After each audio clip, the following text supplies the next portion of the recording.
বাংলাদেশ একটি মুসলিম সংখ্যাগরিষ্ঠ দেশ। মুসলিম সংখ্যাগরিষ্ঠ ইসলাম প্রধান এই দেশেও প্রতিনিয়তই মুসলিম নারী ও শিশুরা লাঞ্ছনার শিকার হচ্ছে। আজ আমরা সম্প্রতি ঘটে যাওয়া এমন 4টি ভয়াবহ ঘটনা আপনাদের সামনে উপস্থাপন করব। বাগেরহাটের চরকাটি গ্রামের বারুইপাড়ায় এক প্রতিবন্ধী মুসলিম তরুণীকে বাড়িতে একা থাকাকালীন হিন্দু যুবক ঋত্বিক দাস তাকে জোরপূর্বক ধর্ষণ করে। স্থানীয় প্রভাবশালীরা ঘটনাটি ধামাচাপা দিতে ভুক্তভোগীর পরিবারকে ভয়ভীতি দেখিয়ে মাত্র 500 টাকার বিনিময়ে ধর্ষককে ছেড়ে দেয় এবং তাকে ঢাকা সাভারে পাঠিয়ে দেয়। উক্ত ঘটনায় স্থানীয় কিছু সচেতন তরুণ ভুক্তভোগী পরিবারের পাশে দাঁড়িয়েছে। স্বেচ্ছাসেবী সংগঠন প্রোটেক্ট আওয়ার সিস্টার্স বিডি এর পক্ষ থেকে আইনগত ব্যবস্থা গ্রহণের পরামর্শ দিলে থানায় মামলা হয় এবং পুলিশ আসামির বিরুদ্ধে গ্রেফতারি তৎপরতা শুরু করে।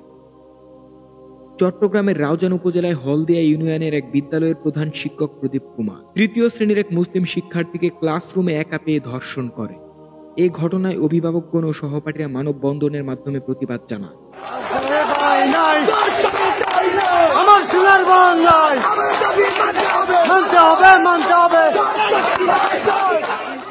কক্সবাজারের রামুর ঈদগড়ের 9 নং ওয়ার্ডে বচক্কা নামের এক বৌদ্ধ যুবক এক মুসলিম শিশুকে ধর্ষণ করে।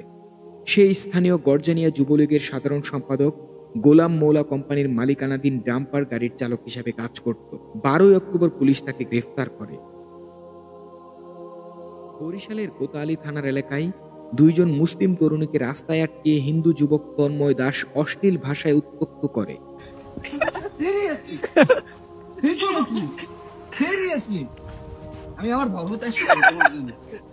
এবং ভিডিও ধারণ করে। পরে সেই ভিডিও সামাজিক যোগাযোগ মাধ্যমে ছড়িয়ে দেয়, কিন্তু প্রশাসনের পক্ষ থেকে এখনো কোনো ব্যবস্থা নেওয়া হয়নি।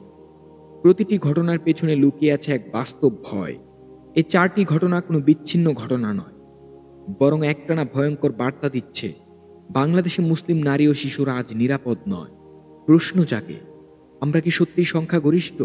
যদি মুসলমানের দেশে মুসলিম মেয়েরা নিরাপত্তাহীন বোধ করে, যদি প্রতিবন্ধী তরুণী, স্কুল ছাত্রী, শিশু কিশোরী সবাই বাঁচে ভয়ের ছায়ায়, তাহলে আমরা সংখ্যাগরিষ্ঠতা কেবল পরিসংখ্যানেই সীমাবদ্ধ, বাস্তবিক ক্ষেত্রে কোনো কাজের নয়।